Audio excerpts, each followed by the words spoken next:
Hello বন্ধুরা, welcome to my YouTube channel blogger Priyanka. আচ্ছা, আপনারা কি একঘেয়ে মাছের ঝোল রান্না করে বিরক্ত হয়েছেন? তাহলে আর মাছের এই রেসিপিটা কিন্তু আপনারা একবার করতে পারেন, খেতে কিন্তু বেশ ভালোই লাগবে। মাছগুলোকে ভালো করে ধুয়ে জল ঝরিয়ে নিলাম, তার মধ্যে পরিমাণ মতো লবণ, হলুদ, জিরের গুঁড়ো, লঙ্কার গুঁড়ো দিয়ে মিক্সড করে আধা ঘন্টার জন্য ম্যারিনেট করতে দিলাম। এদিকে কড়াইটা গরম করে নিয়ে তাতে পরিমাণ মতো দিয়ে দিলাম সর্ষের তেল, তার মধ্যে দিয়ে দিলাম তেলের মধ্যে মাছগুলি দিয়ে সুন্দর করে লালচে করে ভেজে নিলাম। এরপরে আমি তেলের মধ্যে দিচ্ছি গোটা গরম মশলা, একটা শুকনো লঙ্কা। হালকা করে এগুলোকে নেড়ে নিয়ে তার মধ্যে আগের থেকে কেটে রাখা রসুন কুচি আর একটা পেঁয়াজ, যেটা বড় বড় করে কেটে রেখেছিলাম, তারপরে দিয়ে দিচ্ছি পেঁয়াজ বাটা, রসুন বাটা।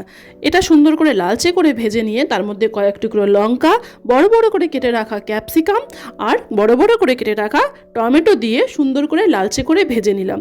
এর সাথে দিয়ে দিচ্ছি পরিমাণ মতো লবণ, হলুদ, জিরের গুঁড়ো। পুরো জিনিসটা ভালো করে মাখা করে ভেজে নেওয়ার পরে আমি তার সাথে দিয়ে দিলাম পরিমাণ মতো জল দেওয়ার কিছুক্ষণ পরে মাছগুলো ছেড়ে দিলাম, ছেড়ে দিয়ে নাড়তে লাগলাম। তো এরপরে আমাকে কষাতে হবে। যখন দেখছি তেল থেকে জল ছাড়ছে তখন বুঝতে হবে প্রায় রান্না শেষের পথে।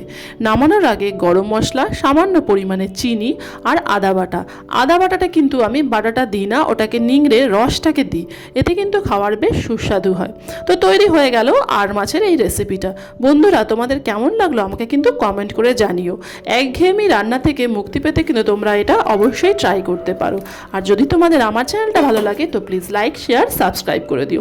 আর সকলে খুব ভালো থেকো, আমার চ্যানেলটা কিন্তু ফলো করো। ওকে, টাটা, বাই বাই।